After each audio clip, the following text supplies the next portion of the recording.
Hello, and welcome to another episode of Basic Folk. If this is your first time tuning in, thanks. It's very nice to have you. This is a podcast that has honest conversations with folk musicians. And I am your host, Cindy House. Delightful to be here with you. Today on the podcast Jenna Nicholls, who has this really great 1930s Depression-era jazz folk sound to what she does. Going to get into what we talk about with Jenna, but first, let's thank our sponsors for Basic Folk. Basic Folk is brought to you in part by Winterbirds. Their new album, Shaker Songs, takes 18th and 19th century sacred texts from American Shakers and puts it to all new progressive bluegrass compositions, exploring the poetry of this unique community. You can find Shaker Songs by Winterbirds on Bandcamp. Basic Folk is brought to you by motivational life coach Janet Forrest, who believes it's never too late to ask, what do you want to be when you grow up? Mention Basic Folk and you'll receive 25% off your first month of coaching when you visit janetforrest.com to get started. First time I saw Jenna Nicholls perform, I believe, was when she opened for Ingrid Michaelson last Christmas season. And then I found out that she's from the Pittsburgh area, which I was in Pittsburgh at the time. And then I found out she's really good friends with Mark Dignam, who is an Irish singer-songwriter who's been living in Pittsburgh for a long time. And he was actually on a previous episode of Basic Folk, which you should go listen to if you haven't, because he's great. Anyways, Mark introduced Jenna and I over email. Finally got a chance to meet up. We did this interview at Brandeis University in this spare room surrounded by a ridiculous setup of dirty tablecloths, stacked chairs, and like weird canvas signs that I kind of like wrapped around us to like dampen the sound, but I'm pretty sure makes the interview very awesome. Anyways, Jenna Nicholls is a really fun musician to watch live. She talks a little bit to us about her childhood. So she was like definitely a kid that had a really big imagination, friends with the trees, believed furniture was alive. Her music is reflective of the golden age of radio and the Depression era, like 1930s. And what I like about her music is that her lyrics like put people in a place visually. And she also encompasses like several different tones, including this delightful, lighthearted falsetto. So I'm very excited to get into this conversation with Jenna Nicholls. And you can go to my website, cindyhouse.net, for show notes on Jenna Nicholls and get into her latest album, and a music video is up there. But we're going to listen to a song right now where she does that kind of like really fun falsetto character voice. And like, I don't know how she pulls it off, but it comes off very well. And I feel like a lot of other people, if they tried to do this, it would come off super corny, but I really love how this sounds. So let's get into this song and then we'll talk to Jenna Nicholls. Here's Piggy from Jenna Nicholls on Basic Folk.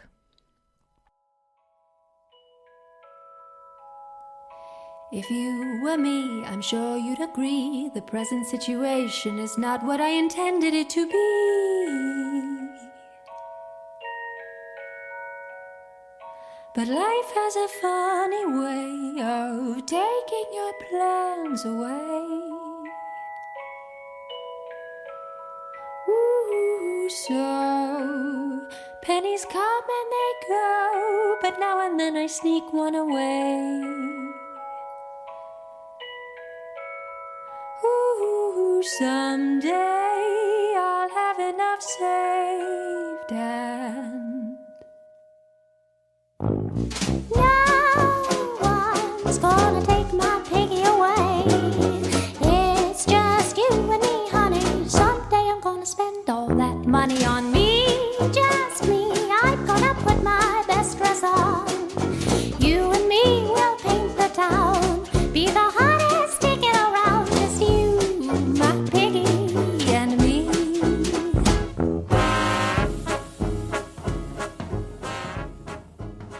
Jenna Nicholls, thanks for talking. Thanks for having me. So we are right now at Brandeis, is it college? Brandeis College? Brandeis University. University, Mm-hmm. Yeah. Okay, your latest release is Radio Parade? Yes. Is that right? And I wanted to ask you about the song Home, which I was really happy to come across. Can you tell me about the background of that song and it's about your parents' house and what your parents' house was like? Sure.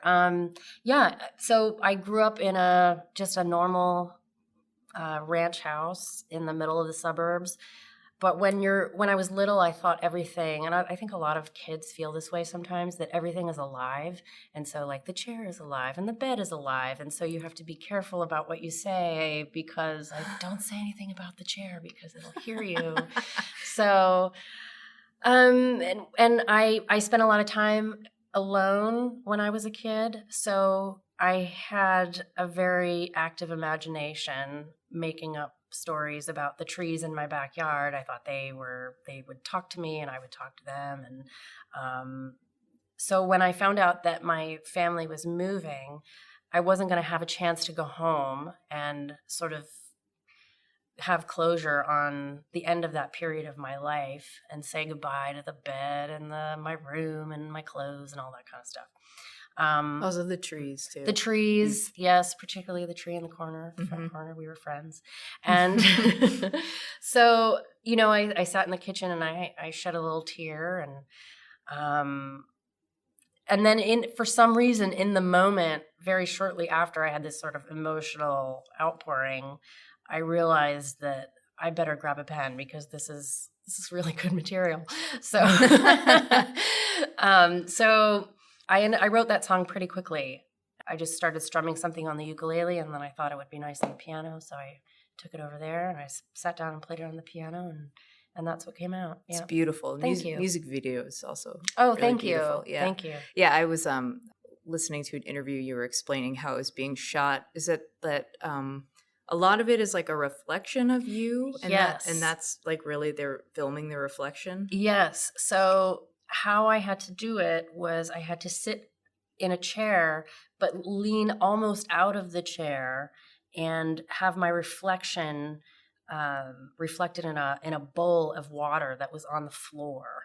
And so once my image was in the water, the cameraman shot the water, and then there was another woman on the side who would blow her breath into the water and make little waves. So that image of my reflection is ripply and so beautiful. And I also had to sing the song backwards to get a slow motion effect. So I had to learn how to mouth all of the words in reverse, which was challenging, but really fun. And a little bit of that ends up being in the video. For all the work that went into learning it backwards, I think there's about 10 seconds of me actually singing in the video, but it was really fun to do. And you learned the whole song backwards. Mm-hmm. Well, it's actually it wasn't too hard. They just played it backwards for me, and then you just memorize the sounds. Oh, okay. And so you just mouth the sounds. But it was really fun. Oh my gosh, that would be so fun to hear you sing that song backwards. I was like your Missy Elliott moment. Exactly. What was the music being played in your house growing up, and what was resonating with you? We listened to a lot of music in the car. My dad had a tape of the Everly Brothers that we listened to all the time, and it was just one of those things. My parents weren't really music connoisseurs, although my dad comes from a very musical family, but we didn't have stacks and stacks of records. There was a tape in the car of that. There was a tape of Makem and Clancy. They're Irish folk singers, so I learned a lot of the Irish. Was it Tommy Makem? Tommy Makem, yeah. So I learned a lot of the Irish folk songs when I was little. Can I guess if Danny Boy might have been on that tape? No. Wow. No, not at all. Never mind. No. And then songs from the 50s, that was another one in the car. Simon and Garfunkel, they were a huge fan of them, and I'm still a huge fan of Simon and Garfunkel and Paul Simon. But then I listened to classical music a lot when I was growing up, as well as jazz.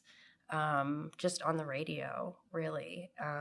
And I didn't actually get exposed to really great pop music and rock until I was in my early 20s. It was very, very late.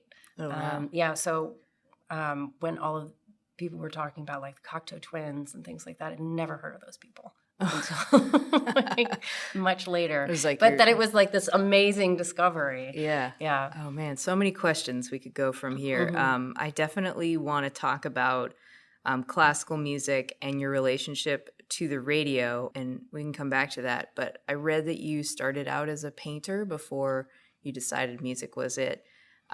So talk a little bit about that and maybe how your experience painting is influential on your music. Oh, that's interesting. So I had always, I definitely, I went to school for painting. All of the schooling that I had up until college really was art and the visual arts. Where did you go to college? I went to Seton Hill in Greensburg, not to be confused with Seton Hall in New Jersey. But yeah, I was always painting and drawing and doing something like that. And it didn't even occur to me that I would become a singer or a songwriter. And while I was in school for painting, a couple of friends of mine were looking for a piano player for their band. And I played a little bit of piano. I took lessons, but sort of half-heartedly and wasn't too excited about it, but I could play a little bit. And so I volunteered to go down, and then while I was in the rehearsal with them, they asked me if I could sing some backing vocals, and I said I would try, and so that's how that started to happen. But as far as the visual side of things entering my music, I try very hard to make my lyrics put you somewhere visually. So rather than saying, I feel bad, there's a way that you can say that visually that creates a story in your head. And the perfect example of that would be the opening line to Helpless, Neil Young's Helpless. Like, there is a town in North Ontario. I mean, you're instantly in that town, and then you go from there, and then there's a story. And yes, you can feel helpless, but now you know exactly where you are in that space. So I think it's really important to do that, to create a visual landscape lyrically and take you somewhere.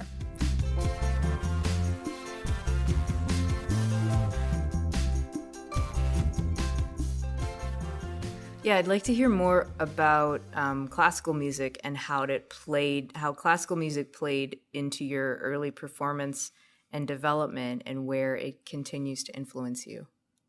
Really good ways and some really bad habits that I needed to break. Good in that classical music exposes you to a lot of musicality that you wouldn't find normally in pop music. So there are many more options available to you than just 3 chords, even though those 3 chords could make an amazing song. There are other options that I think a lot of pop musicians don't feel, or even folk musicians don't feel like they can go to. And I think classical music can take you there and show you different possibilities.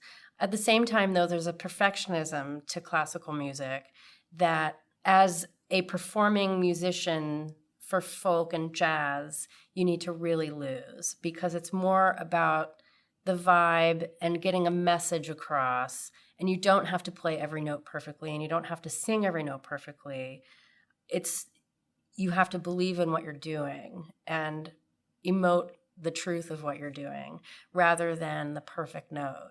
And I think being around a lot of classical musicians, and they're gifted and wonderful artists, there is a pressure on them to perform perfectly versus what I'm doing now, which is just like make sure you're having fun on stage, right? Rather than being the intonation on that was a little bit off, So, oh, yeah. Mm-hmm. That's probably been... And just like loosen up and have a good time. Yeah, totally, because the tone of your music is very, I don't know, it can run the gamut of emotions, but I think generally it's very much made to make a person feel good and lighthearted, or at least to stop and think a little bit. Yeah. I think we need a lot of that right now, especially. I think there's a way to, and politically especially, we can write political songs and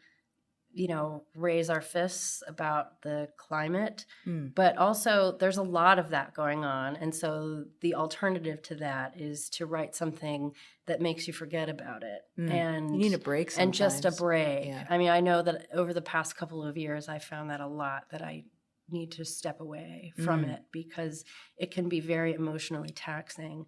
And it's important to give yourself a breather and to laugh a little bit. And so part of the thing that I like about some of the songs that I have is it allows you to do that a little bit. Yeah. Where do you find an oasis when it comes to trying to take a break from that exact climate you're talking about?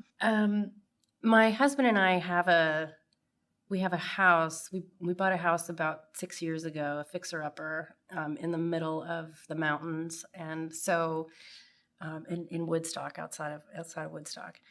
And we spend a lot of time up there, and there's no TV, and we try our best to keep our phones locked in a drawer. And, we just sit outside and watch the leaves, and there are birds that we like, and they live in our yard. And You're friends with them? We are friends with them. Yes, I'm friends with those trees too.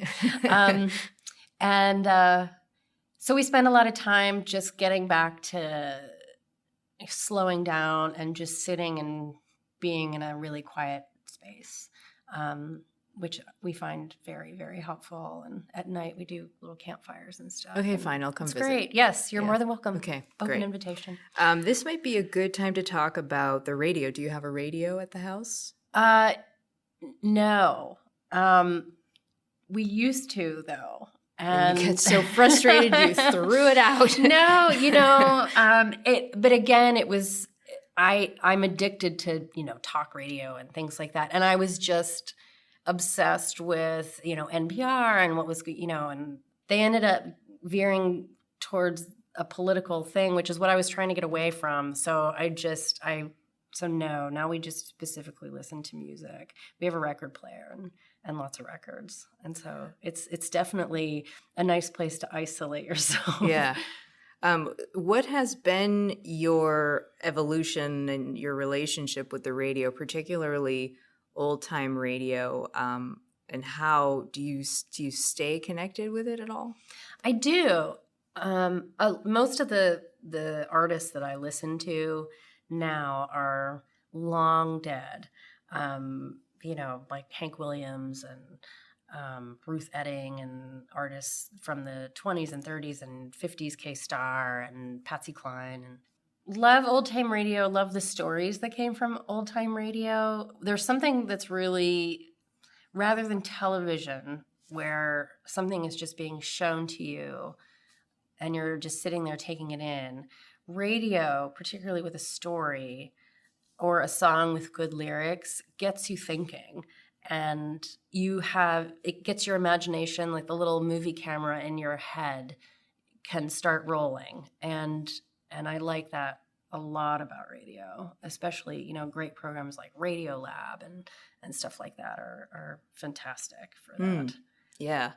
So it seems pretty clear that you're drawn to intelligence. I'm thinking of, I don't know, I was just listening to your song. Is it called I Like Guys That Wear Glasses? Yeah. It's an amazing song. Thank you. I'd like to talk about your experience with, intelligence, basically. Like what kind of student or what kind of smart were you when you were a kid? I was a terrible student. I really didn't have much interest in school at all. I liked to read, but as far as science class and math, I really had no interest at all and nearly flunked out. I was very good at art, but I was pretty much always drawing pictures and away with the fairies. My imagination was, I'd get up and just start staring out the window. I probably had ADD, but it was too early. It was before all of that became, focused upon in childhood development. So they just thought I was crazy. It was like 80s, 90s. It was, 80s. Yeah. And you just needed to calm down. Basically. I'm sure if I had been a child of the 2000s, I would have been on plenty of medication. Wow. But, it is what it is. But yeah, I wasn't a very good student. It really wasn't until after college that I really got into books. And when it wasn't forced on me, it became much easier for me to want to seek it out a little bit more. Yeah. When I wasn't being told that I had to do it. It does make you think, though, that different learning approaches for different people are very important. Absolutely. To consider. Yes. Did you fit in as a kid? Not at all. No, I was a black sheep everywhere I went. I was, very different and teased a lot. Why? I think I was a very sensitive child also. I was shy, and I let people know that when they teased me, it bothered me. And I think a lot of the students in my class kind of preyed upon it, and they saw it as a sign of weakness, and so they just kept going with it. You would just be honest and be like, "Hey, what you said hurt my feelings." Yeah, what you said is bothering me, and I would cry or something, and they, now I know that I think a lot of the reason why it happened is because they didn't want to get picked on themselves. And so they kind of just went along with the bully or whatever. But yeah, it wasn't pleasant, and I was really happy to be rid of it. I have friends who left school early, and it was the best thing that ever happened to them. I actually got past that point of it being terrible, and once I got to college, I loved school. I was around much more like-minded people, people in the arts, and you could chew gum. I could chew gum, I could drink. It was great. So, and I was around, I had great friends. They were still my friends today in college. And we were all sort of the awkward misfits, and we all sort of clung to each other, and it was great. That's awesome. Mm-hmm. So going back to the Guys with Glasses song, you make this funny joke before you play that song that your husband doesn't wear glasses. But what is he like? How did you meet? How does music play into your lives? So my husband is a musician, and our mutual friend, Mark Dignam, I was touring with him, and he had a show in New York, and Mark knows my husband and said, "Oh, we're going to stay with my friend." And so we met out on the street, and then the rest was history, basically. Did you hear, Dreamweaver when you saw him? But you know what? Honestly, when I saw him, the first time I saw him, he was really attractive, and I saw him, and inside of my head, I said, "Oh, this is trouble."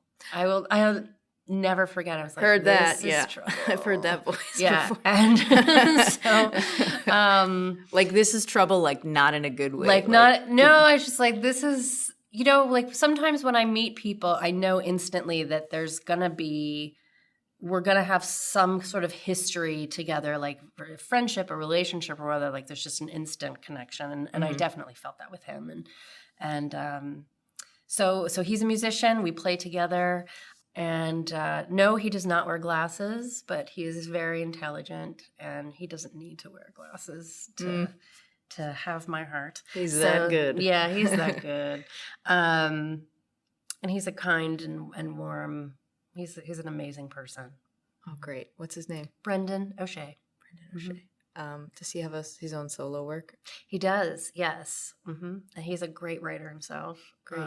And Irish. Yes, he's Irish. His stuff is more folk-oriented than mine, maybe. And I don't think it's quote-unquote Irish. He's just a folk songwriter. Yeah. He just happens to be Irish. So before I knew that your husband was Irish, I noticed that you do have a strong connection with Irish songwriters, Mark particularly, Mark Dignam connected us, Glenn Hansard, Mark Geary. And it seems like that was around before you even knew your husband. I'm interested in knowing how that developed, and if there's anything in particular that resonates with you about that particular sound or that scene. Oh, interesting. So Mark Dignam and I have been friends for about 20 years, and through Mark, I met the booker of Club Cafe in Pittsburgh at the time, whose name was Carl Mullen.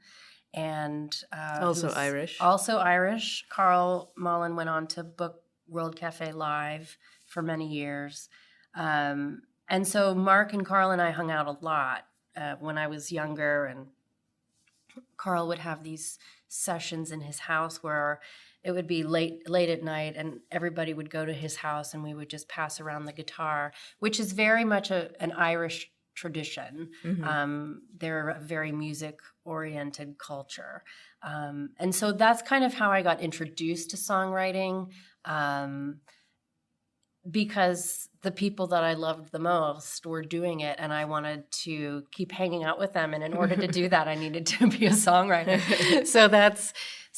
And Carl offered me a gig at Club Cafe, and he said, "Hey, do you want to?" Because I was just singing covers at the time and really didn't know what I was doing. And he said, "Hey, I'm doing a songwriter in the round session at Club Cafe, and do you want to do it?" And I thought, I was so excited and realized that the gig was 3 weeks away and I had no material. So I hurried up and wrote some songs and I played them that night. 2 of them I still play now, and that was 20 years ago.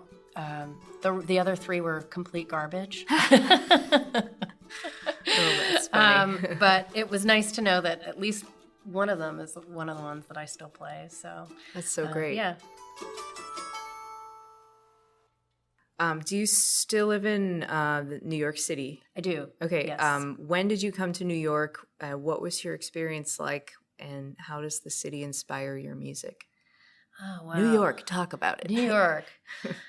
So I started to go to New York when I was living in Boston. A lot of the community that I was associating with and getting to know through Mark Dignam they were all in New York, and those people became great friends of mine. And it seemed like every weekend I was going to New York to hang out with those people, these Irish songwriters. And so I was also falling in love with my husband at the time. So I used every excuse that I possibly could to get there. And I was playing there much more than I was playing in Boston. And so I was there almost every weekend, and it was a really great time. We were spending a lot of time on the Lower East Side, and that was still when you could sit out on the stoop of the apartment building, and people would walk by and be like, "Hey, John, what's up?" Like everybody knew each other within certain radiuses, like certain blocks. They all knew each other, and they would just hang out. And it's not really so much like that anymore. But it was a very centralized neighborhood at the time and really fun. It was a very artistically centered community. So it's a great way to spend your 20s and a great way to spend your youth, for sure. Lots of music and lots of art going on, and I discovered a community there that have become my New York family, and they are very much family. One thing that's nice about living in New York is that everyone is from somewhere else, for the most part.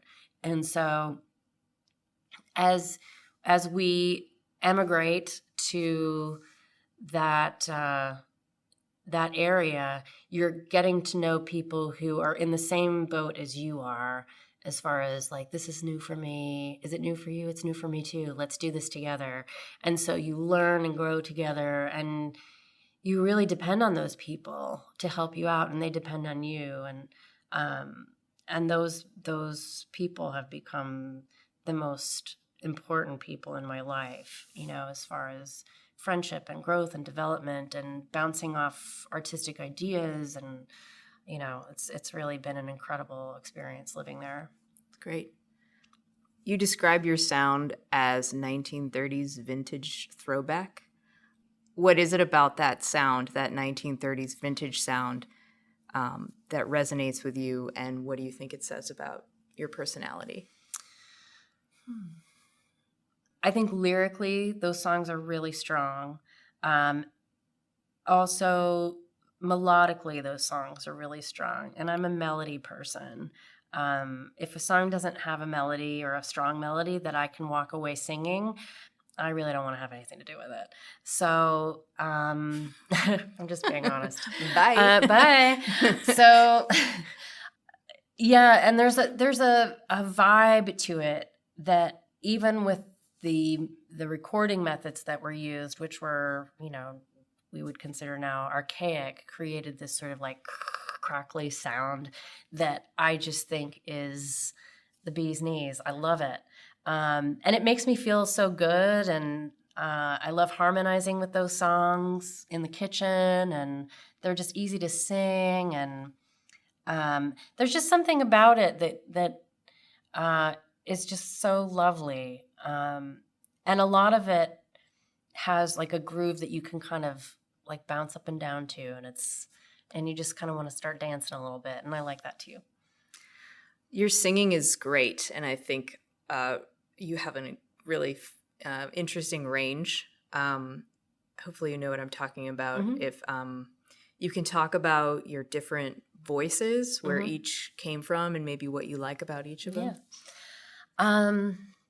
So I have two different voices. Well, they're two sort of, we could split them in two, I guess. There's two main voices, and there's some others but so my normal, what would be considered like a normal singing voice, is I like, but I think it's nice when it's juxtaposed with this cartoony voice that I do, which is based on me as a kid imitating Snow White. And it totally is. Yeah, I used to do that, like all the songs that she used to sing in the movie. I don't know, like I'm wishing, like that kind of thing. So I used to do that when I was a kid, and my parents' friends would get a big kick out of it, and then I totally forgot about it.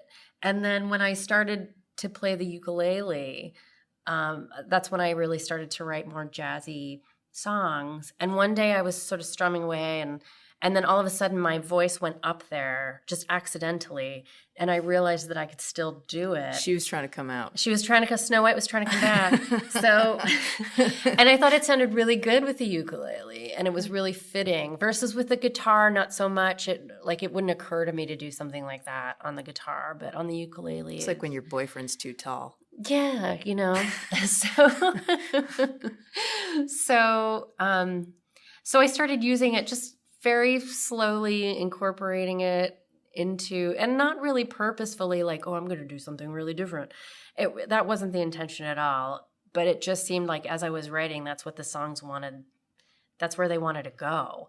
And so, it just seemed like what the song needed to do and needed to be. And so that's what I wrote. And then all of a sudden I had this collection of those songs that had those two voices. And so that's kind of what developed that sound. So, but it wasn't a purposeful, like, I'm going to be unique like that. It's very organic. It was just a very organic thing. Yeah. Okay. This is the part of the interview where we talk about Ms. Hannigan. Okay. You have quite an affection for that particular character from the movie Annie, the original movie Annie. What do you love about her character? I love that she is not afraid of anything.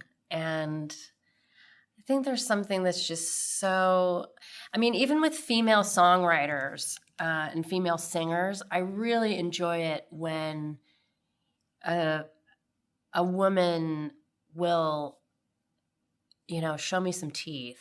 And it doesn't always have to be about being pretty. And it's all right to, scream at the top of your lungs if you want to, get in there and do it. Like if you're going to get up on stage and do something, like really do it.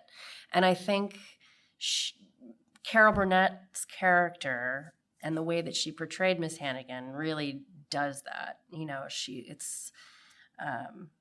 It's just brazen and brave, and she's walking around in her underwear and, and she's dancing around and she's acting goofy and she doesn't care. And there's such a really freeing element about not caring about what people think about you. And it allows you to take risks, and, you know, you don't have to fit in with the status quo. And I don't know if that's necessarily all Miss Hannigan, but there are elements of that are there in that character that I really like. Oh, love that. And Carol Burnett, I think, is one of the most hilarious humans. And you kind of have elements of her comedic timing in your personality. I don't know if thank you you. would agree. Do you relate to her work in general? I do, in that, from what I know about her, she was constantly playing a character, and that was the only way that she could be brave enough to do the things that she did, was to pretend to be somebody else.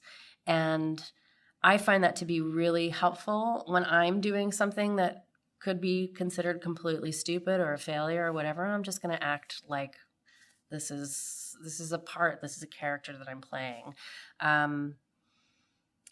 I just love how brave she is. And she just, to me, just had no fear. And I really think that that's a great way to live.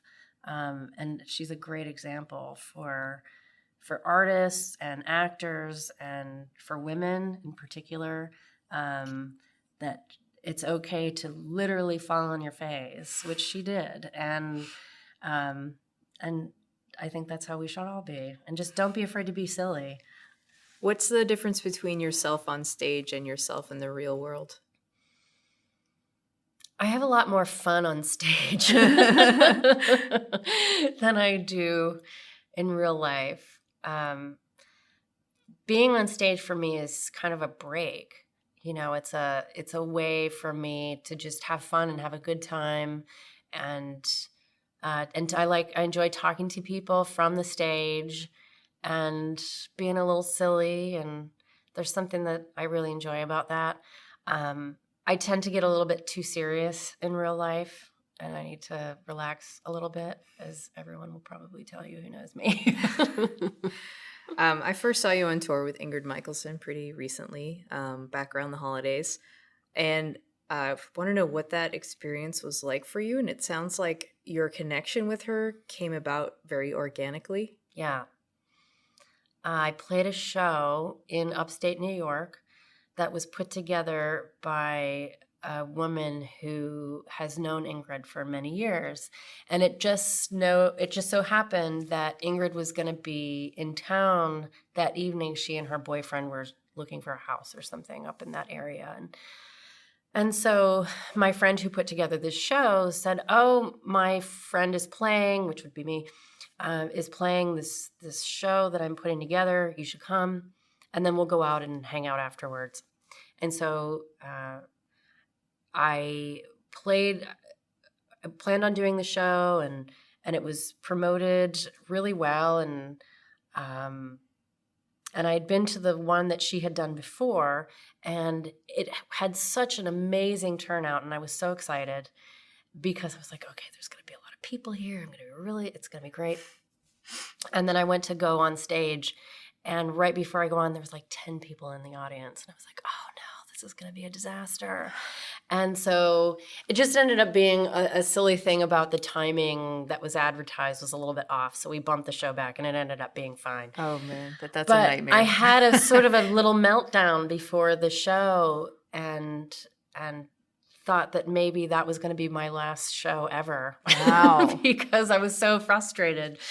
And maybe I shouldn't be saying this publicly, but yeah, I was like, I quit music, I'm done. And then then I went back in, and there were people there, and it was great. And Ingrid and her boyfriend ended up being a couple of those people in the audience. And she came up to me after the show, and we were hanging out, and she asked me if I'd want to do her winter tour with her. And I said, yes, absolutely. And, maybe. Okay, yes, please. And it was such an amazing experience. But to think that literally a half an hour before that, I had said I quit music. Just goes to show, you just got to stick with it. Yeah, but I think everybody has that Yeah. thing. Like, no matter what you do, like, I work in radio, and like, I'm always like, this is it. Like, I'll call my mom and be like, they took away my parking spot. Mhm. I'm quitting. I'm gonna go work at the grocery store. Mm-hmm. I think, yeah. That's the one thing that I've definitely learned about just from doing this for as long, and I'm sure you would agree, is that even the smallest shows where there's 5 people, there's always something else that comes from just about every one of them. You know, whether I meet just that one person who ends up connecting me to another person, and that person sets me up with this show, and you know, it just is sort of like a rolling. It's just sort of a snowball effect with it, and I learned very early on to never, even when there's only 5 people in the room, to never phone it in. Because you never know.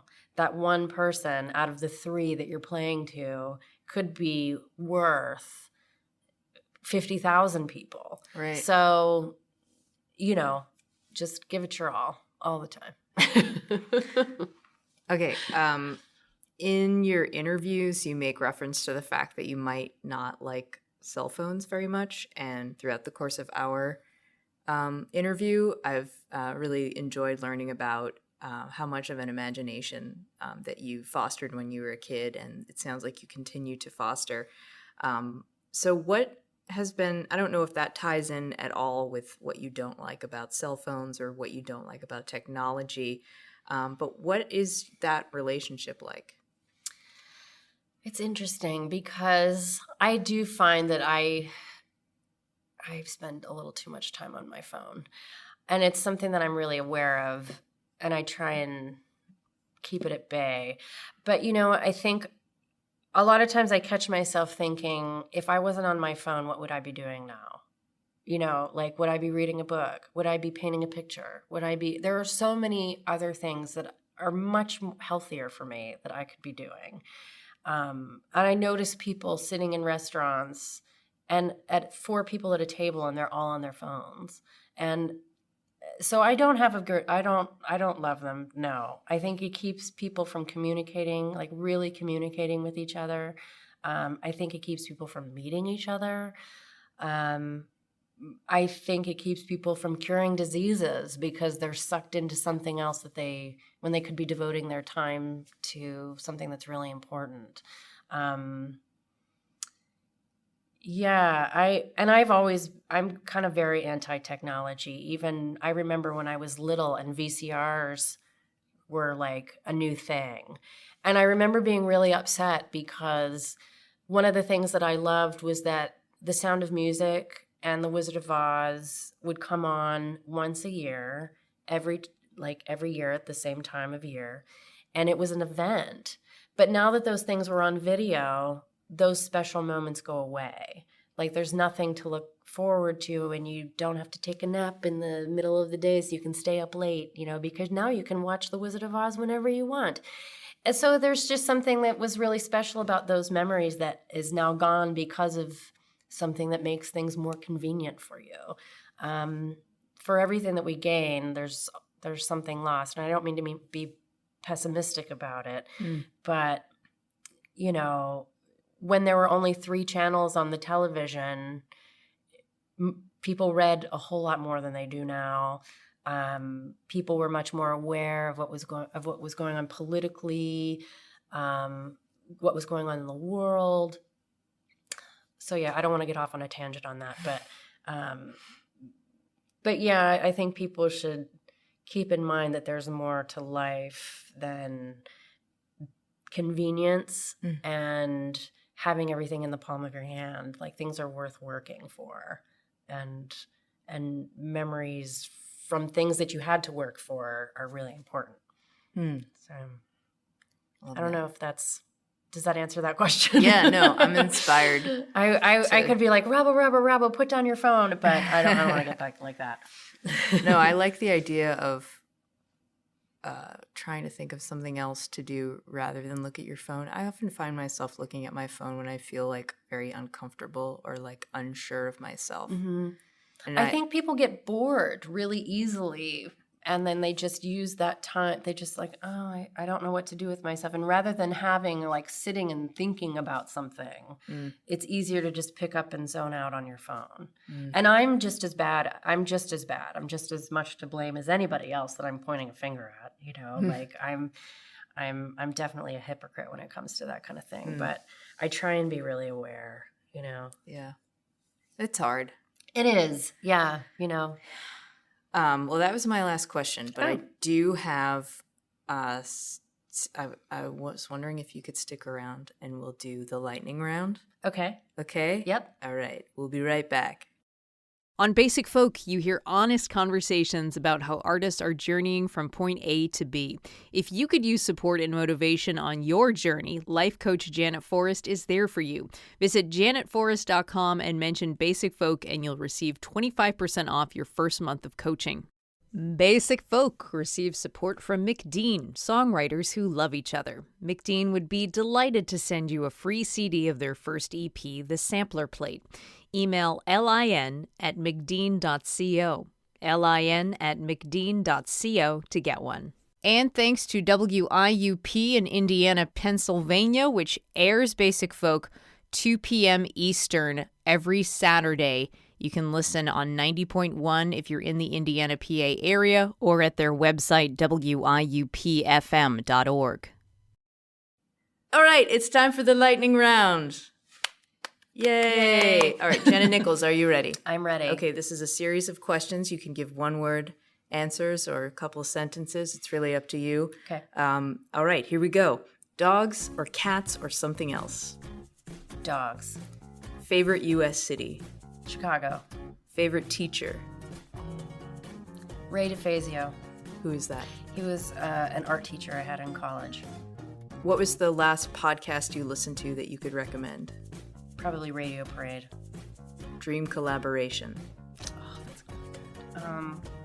I don't know. That's a tough one. I don't know. What was the first thought that came to mind? I'm really into the stuff that Glenn Hansard is doing, and he's part of our community. And he just put out a new record, and I really love that record. I would love to collaborate with him and write with him. See, I could see that happening. It could happen. Well, maybe. Yeah. Well, who knows? Favorite type of white noise? It's a really interesting question because I have tinnitus. So I actually use white noise. It's sort of like a high-pitched white noise, I guess. Does it cancel out your tinnitus? It cancels it out, yeah. Do you have like an It's app or comforting. something? Yes. Yeah. You just listen to it on record, maybe? Yeah. Agree. Morning person or night owl? Morning. Gibson or Martin or Fender? Martin. Flying or invisibility? Flying. A random fact that I might not know? Dolphins sleep with half of their brain. The other half is awake. What's it doing? It's awake. They sleep. They like half of their brain goes to sleep. Then that wakes up, and then the other half goes to sleep. Does it, so they like, goes back they and can forth? keep swimming. Like oh my God, my mind is blown. Okay, this is copyright my friend Samantha. If you were a doll, what accessories would come in your box? A pretty dress, for sure. Really great shoes. Probably another dress. I'm a huge dress fan, so it would probably be a closet full of 1940s style dresses. Star Trek or Star Wars? Trek. Wow. Which? Early. Oh, okay. Yeah. Original series. What's for breakfast? Egg and cheese sandwich. Like egg and cheese on a bagel. Wow. That's pretty much Straight my jam. Yeah. All right, that's the lightning round. You did wonderfully. Thank you. Wonderful job. Jenna Nicholls, thank you so much for taking so much time and telling us all your secrets. Thank you so much for having me. And there you have it. What a delightful human being. Jenna Nicholls, thank you for being on the podcast. And you can go to the website cindyhouse.net for show notes and find out more information. Also, we talked about the music video for her song Home. That's the one where she had to learn the song backwards. And the video is just basically like a reflection of her playing the piano, but it's really beautiful video. I've embedded that on my website. You can go check it out. There you go, cindyhouse.net for all about Jenna Nicholls. Laura McCarthy produces Basic Folk. Lindsay Myers is our business manager. Music on the podcast by Alex Stanton of Townspeople. I'm your host, Cindy Howes. I encourage you to join our Facebook group. It's called Basic Folk Basics. You can also sign up for our newsletter at cindyhouse.net. And you'll get a weekly update of what's going on Basic Folk. Always a ton of fun stuff happening behind the scenes, and definitely a bunch of pictures of my cat because she's very pretty. Okay, thanks a lot. We'll talk to you next week. Bye.